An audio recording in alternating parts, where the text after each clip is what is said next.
Today, on Locked On Phoenix Suns, Kevin Durant reminded us multiple times this week that he's not going anywhere and wants to continue his NBA career as long as he possibly can.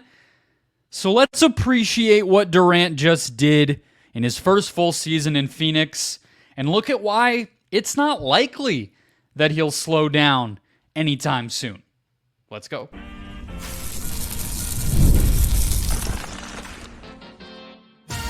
You are Locked On Suns, your daily Phoenix Suns podcast. Part of the Locked On Podcast Network, your team every day. And we're back. This is Locked On Phoenix Suns, part of the Locked On Podcast Network, your team every day. I'm Brendon Kleen, your host, and a credentialed media member who's covered the Suns for the past 7 seasons, as well as the host of the Just Basketball Show. Thank you for making Locked On Suns your first listen to kick off your Wednesday. Welcome to the show. If you have not already, hit follow, hit subscribe, get a new episode in your feed every single Monday through Friday. We are free and available everywhere, including YouTube. So all you got to do is hit that button, get a new show every day, become an everydayer right here, all off season, get locked onto the Phoenix Suns. Easy as that. Today's episode brought to you by the GameTime app. Download the GameTime app, create an account, use the code LOCKEDONNBA when you do to get $20 off your first purchase for any event. Terms apply. All right. Kevin Durant's been making the rounds in the media, not something he always does. He had the sit-down interview with Vince Goodwill of Yahoo Sports over the weekend. We talked about that on Monday's show. And then this week, he appeared on Logan Paul's podcast, which apparently was recorded at the Suns facility, meaning it happened a little while ago. Not this week, of course, because Durant's been in Vegas for Team USA training camp. Now, at that camp, Durant, of course, has now suffered some kind of mild calf injury. It appears that he will not be participating in the first exhibition game on Wednesday, which is when you'll be listening to this, against Team Canada. But setting that aside, it doesn't appear to be anything significant. There's no need for him to play in a game like that. The depth that the legendary depth, not even star depth, let's call it legendary depth that this American team has means nobody has to push it from a physical standpoint with injuries or anything. However, in those interviews, Durant also mentioned, in addition to just the, excitement and all that stuff, that he does not want to go anywhere anytime soon when it comes to his NBA playing career. Now, I had sort of said when Durant got here, right? Because it was a little bit unprecedented if you think back to it, right? KD, well, he asked for the trade before the extension kicked in. He ends up coming to Phoenix midway through year 1 of that 4-year extension, meaning there's a lot of time left here. And of course, we talk about it from the standpoint of second aprons and frozen draft picks and all sorts of nonsense like that. But KD is now, after finishing 1 full season in Phoenix, there's 2 years left on that deal. And so back then you asked yourself, well, how long is he going to be in Phoenix? Obviously, you would expect that if he's navigating to a certain team, that he would likely finish his contract with that team, given the extension was just signed with Brooklyn, and then he's asking to go to the Suns, and there's only 3 years on it, basically, by the time he gets here. So, okay, let's assume that's there, but, then you start to go, well, could he retire as a Sun, or what does the future really hold for Durant?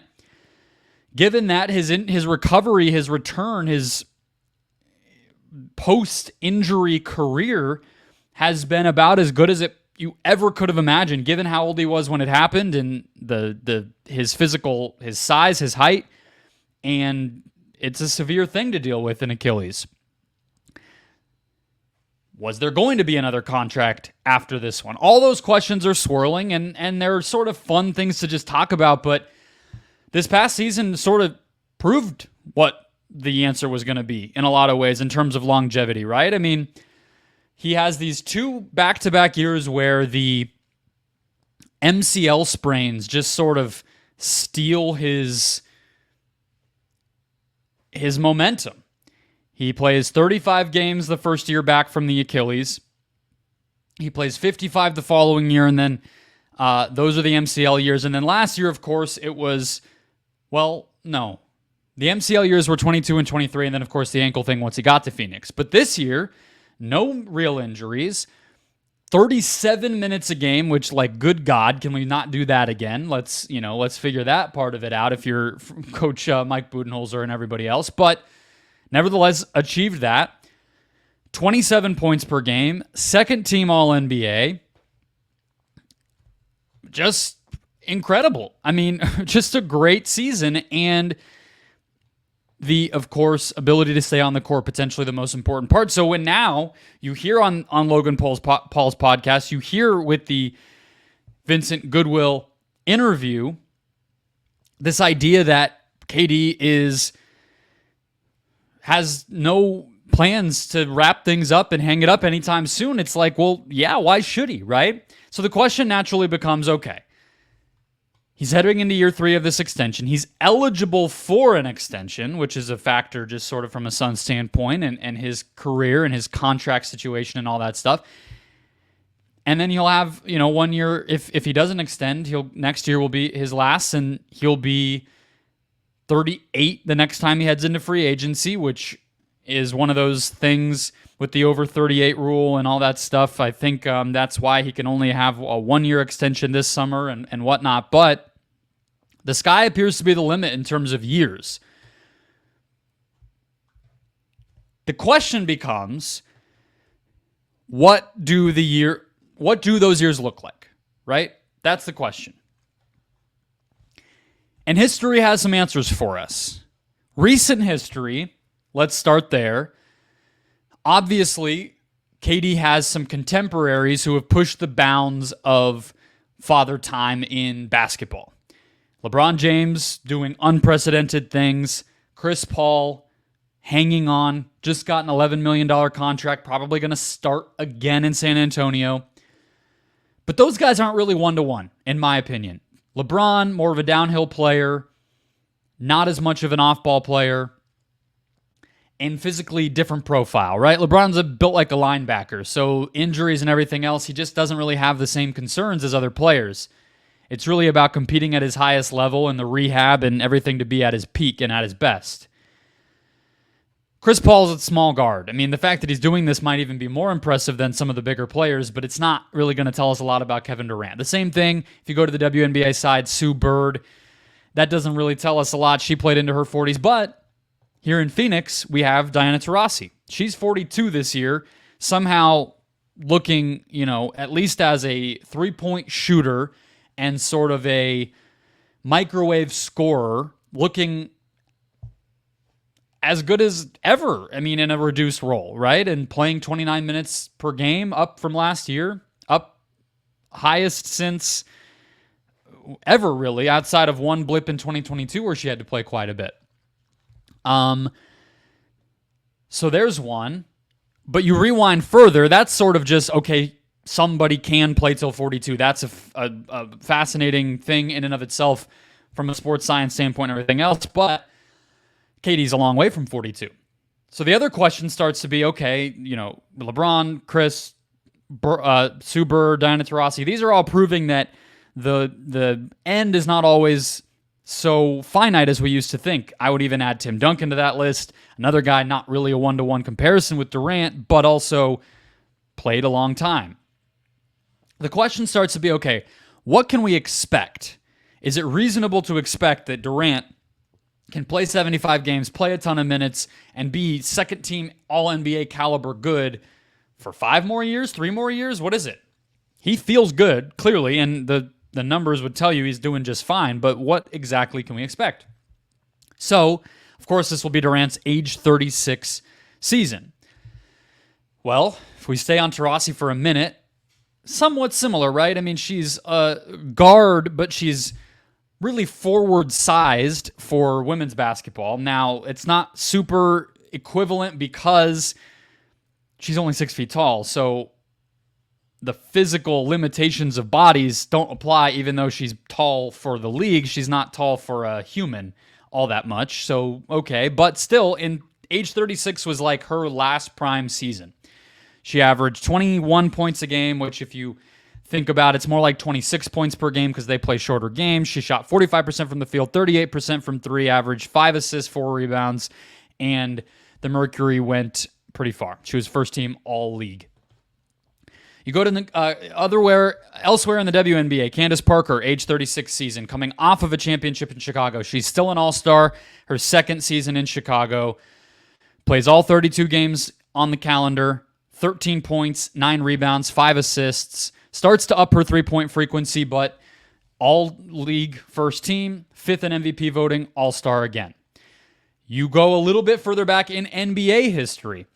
Dirk Nowitzki, age 36 season, was his last all-star appearance outside of the ceremonial one he got his final year in 2019. But 2014-15, he had a knee injury right after the finals, the championship that he got. So he started to get a little bit worse, but age 35 season, he's 22 points a game. Age 36 season, it's only 17, but actually has a decent efficiency, 46%, able to still get to the line at a decent clip. Rebounds are sort of in that 6-ish range. It's definitely the beginning of him falling off, but he stayed healthy and earned that all-star appearance as Dallas's best player, basically. Karl Malone, more like the LeBron body type, but play style, you can see some similarities with Durant in terms of kind of, a jump shot guy and, a little bit on the taller side. Maybe it's not 1-to-1, but similar thing. It was really age 37. Age 38 was Malone's final all-star season and final 22-plus point per game season. Last but not least, let's look at just Kevin Durant. His numbers are higher than a lot of the people I just mentioned, even at this point. I know the league's everything's kind of inflated, but you would look at last year, his free throw attempts dipped a bit, but not a huge aberration by any means. His rebounding is still right in line with career norms.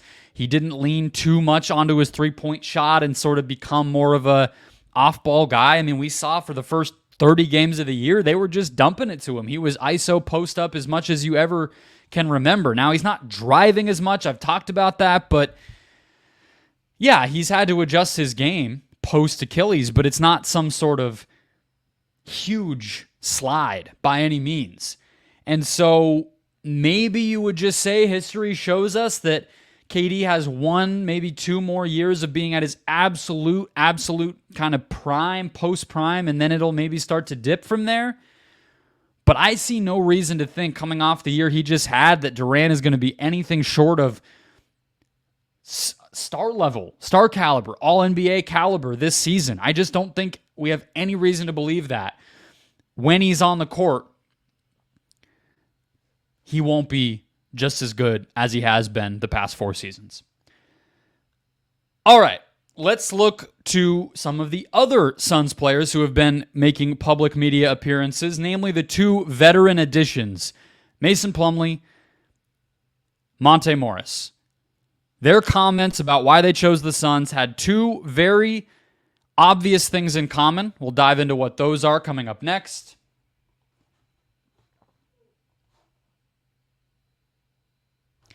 First, today's show brought to you by the GameTime app, the best place to buy any ticket, but especially this time of year, Major League Baseball. GameTime is an authorized ticket marketplace for Major League Baseball, which makes getting tickets faster and easier. Prices on the GameTime app actually go down the closer it gets to first pitch. And of course, GameTime's signature killer last-minute deals, all-in prices, views from your seat, and lowest price guarantees help take the guesswork out of buying MLB tickets. What I love about GameTime is that it has the view from your seat right in the app, meaning a lot of the time I've been the type, if I'm going to a stadium I don't remember or haven't been to, I'm going to try to go find somebody who's uploaded a photo, or some places, other websites will have it, but it's not the same place you're buying a ticket. GameTime has a panoramic view of what the view will be from where you are going to be sitting with the seat you're looking at right on the page. Combine that with a bunch of great deals and lowest price guarantees, you can always take the guesswork out of buying tickets from MLB to beyond with GameTime. Download the GameTime app now. Create an account. Use the code LOCKEDONNBA for $20 off your first purchase. Terms apply. Again, create an account. Redeem code LOCKEDONNBA for $20 off. Download GameTime today. Last minute tickets. Lowest price. Guaranteed. Alrighty, let's keep the show rolling here. Monte Morris and Mason Plumlee both appeared before the media on Monday and on Tuesday. Haven't had a chance to really talk about it much, but two clear things stuck out. All right. The value of ownership, which is where we'll start. And then I want to get to the value of structure and a well-respected coach, and then what that allows for players to give back to the team. So we'll get there in a second. But from an ownership standpoint, this should not be necessarily a surprise. Frankly, because Eric Gordon said very similar things last year, as did Bradley Beal, as did Kevin Durant when they got here. You know, they both praised the investment and honestly, Frank Vogel and Mike Budenholzer, and on the WNBA side, I've been hearing it covering the Mercury with Kalia Copper, who they brought in, and Nate Tibbetts, the head coach. It's been up and down. A lot of people that have come in the door in Phoenix that Matt Ishbia is putting his money where his mouth is, and how refreshing that is, and how, frankly, that's not always the case as a pro athlete in either the NBA or the WNBA. But the reason I bring it up, players want to win, and that's a big part of it. You know, Plumlee probably looking toward the end of his career, cashed out with that big payday in Detroit back in 2021, and is now, I believe he got bought out and then ended up on the Clippers. Or I don't remember actually what the whole situation is, but he's now at the minimum phase, and to him, this is going to be probably his basketball life for the rest of it, right? I mean, Plumlee is in his mid-30s. He's 34 years old. It's not like his career's over, but going somewhere where he knows that a championship is a possibility is big. And that's true for Monte Morris, too. You know, he ended up on the Pistons, the Wizards, and then the Pistons. So he went from mediocre to terrible, and then he gets to Minnesota. Probably didn't think for sure that they were going to re-sign him given the constraints, but didn't get to play much as they went deep in the playoffs, and then instead now, ends up in Phoenix on a minimum. So winning will be nice, but for Monte Morris, the investment side comes from health. He had an injury-riddled season. And I would just say, a comfortable environment, somewhere where he can kind of be at his best and know that, okay, winning is maybe not like he's ring chasing, but for Monte Morris, the idea of I can be a contributor on a team that is hell-bent, all in on trying to push for a championship, and if I can prove that I'm an instrumental part in getting them closer to that goal, then that'll go a lot further for my career, because Monte Morris, I don't think wants to be a minimum player for the rest of his time. He's only 29. Not too long ago, we thought of him as the best backup point guard in the NBA or one of them. So he wants to prove himself. Coming to a place where that investment is there is very important to him, because he wants to show that he can fit into that. It all just adds up to a reminder that this is a desirable place to play. Going into the summer, I think I probably said it on this show, but I maybe didn't harp on it because I wasn't sure. I think we can say that the Suns are not maybe the top of everybody's list, but in terms of, like for instance, the Bucks got DeLon Wright, who I think we would expect the Suns were in on, and then Taurean Prince, which we didn't ever hear them connected to a player like that or him specifically, so maybe not. But the Bucks can offer playing with Giannis, also a chance to compete for a championship, and probably, unfortunately for Bucks fans, but just the reality is, probably a bigger role, right? The Suns have Nurkic, Allen, and O'Neal, as well as some re-signed guys like Lee and Okogie and Bol, who have probably an inside track toward a rotation spot. So if you're kind of an unproven guy, maybe you don't want to come here. But of the minimum only types of teams, which are really second apron teams, the Suns continued to be fairly desirable. So maybe we didn't see guys like Gordon, who had bigger offers on the table reportedly in the 2023 offseason, but like took a pay cut to choose the Suns. We didn't see that happen. Chris Dunn didn't come here, or Andre Drummond, or some of the players who got more than the minimum didn't come to Phoenix for the minimum just because they were so in love with the opportunity, which is fine. That's rare. That's, a lot of the time that's kind of like a PR thing anyway. And you're like, well, did you really have that offer, or are you just saying that now? But the point is, the market goes a long way. The players already on the roster goes a long way. The Clippers like to spend, but nobody's going to pick the Clippers now. They just let Paul George walk for nothing. So even though they have a rich owner, it doesn't really matter. So the combination of an owner who says the right things, puts his money where his mouth is, and has already built out a roster that allows that commitment to be shown, I think that just is appealing when you're at the phase of a Plumlee who is basically trying to just find the best situation year to year to compete and play and impact winning, or Morris, who the market wasn't there for, but really wants an opportunity to be in a good situation and prove himself. The Suns could offer both of those things to both of those players, and they're reaping the benefits.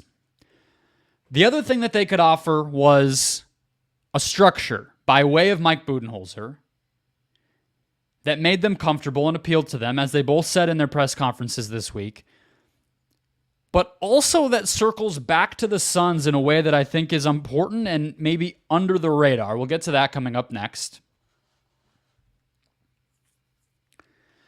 And we're back. Let's close out the show. So, as I said, ownership, investment, those are big reasons why players want to come play here. The other reason that you heard come through from Plumlee and from Morris, which also coincidentally, they have some chemistry and some history together, which is a funny subplot to all of this. But they both highlighted Budenholzer. Plumlee, I believe, said that if the goal is to win a championship, compete for a championship, etc., that a coach who has done that matters, right? Mike Budenholzer won a championship. Suns fans don't need any reminding of that.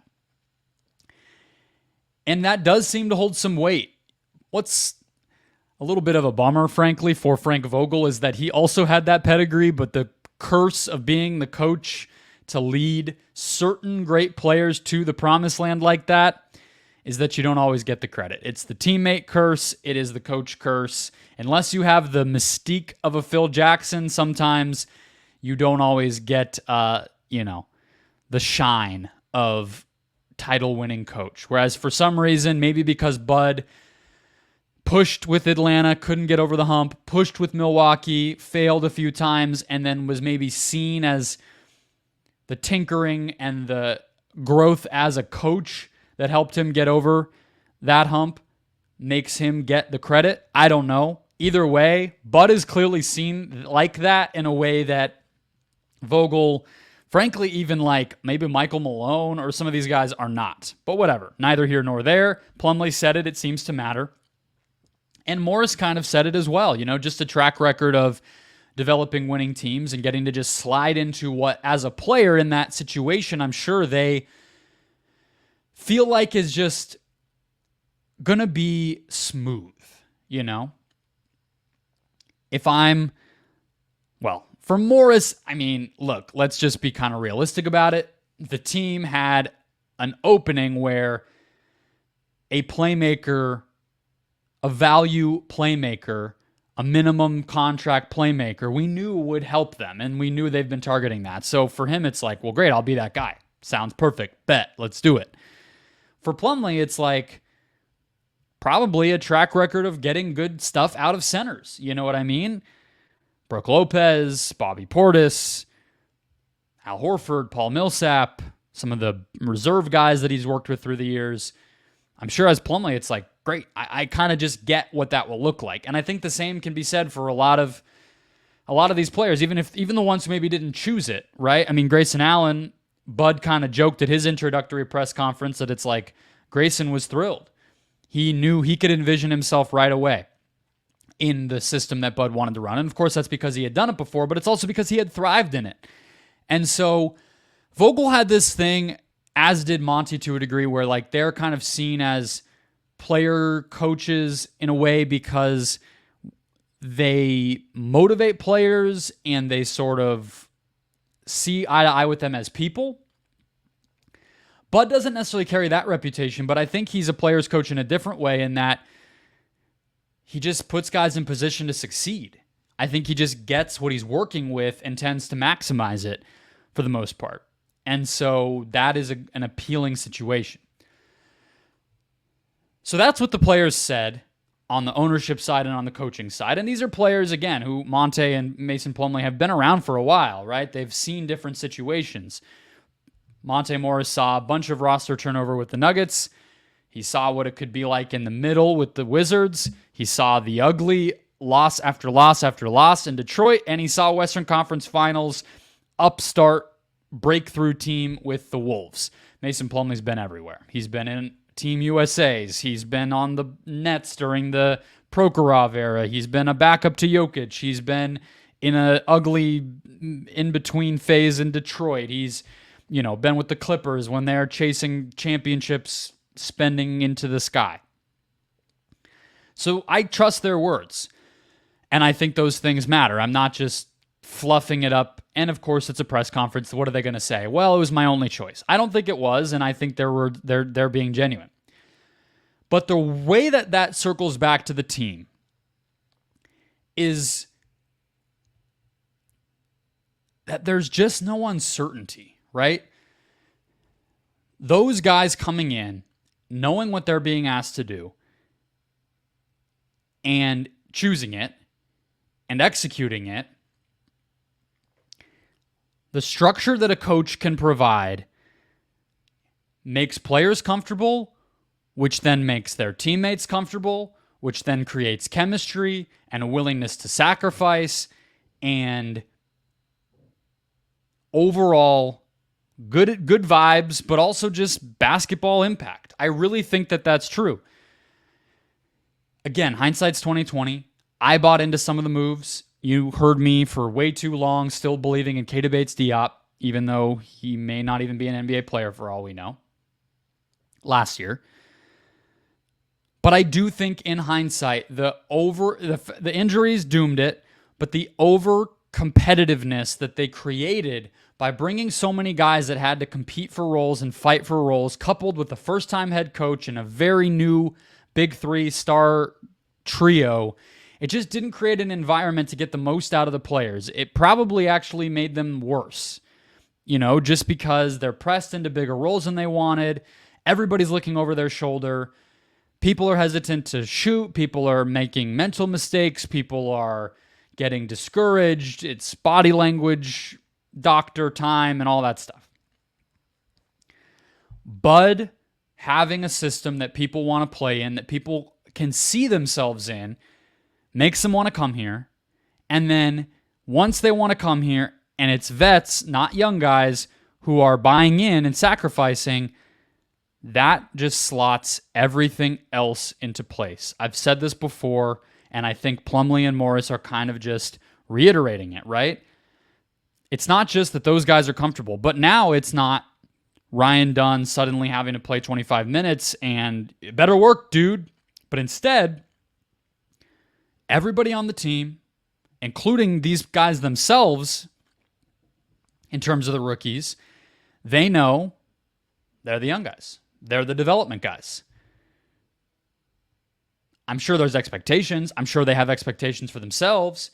But for the most part, it's just, let's hope this works, right? Like, there can be patience. There can be pleasant surprises when they work out, when they are able to make an impact, Whereas last year, it's like, Jordan Goodwin, you're our point guard, dude. Figure it out. Get to it. Do your thing. Prove yourself. What's going on? Why are you not? Why are you not? Oh, you're traded. Goodbye. Have fun in, where did he end up? Memphis. So that's where I'm at. I think that the trickle-down effect of the structure and the system from Bud and the buy-in from the free agents they've been able to acquire will just have a stabilizing force and a stabilizing impact top to bottom on this roster in a way that will really benefit everybody. That'll wrap us up. A little big picture for you here on this Wednesday. We'll have a show with Stephen Perjone-Garner heading into Thursday, and then one last episode to kick off Summer League on Friday. So hit follow or subscribe if you haven't already. Dispatches from Vegas coming this weekend, of course, as well. I'll be there, credentialed, courtside, watching this stuff, giving you my thoughts on Dunn and Oso and Jalen Bridges and Boo Buie and Quindary Weatherspoon and all the Summer Suns. So keep it right here. Hit that button. Get a new episode in your feed every day. And I'll catch you guys tomorrow.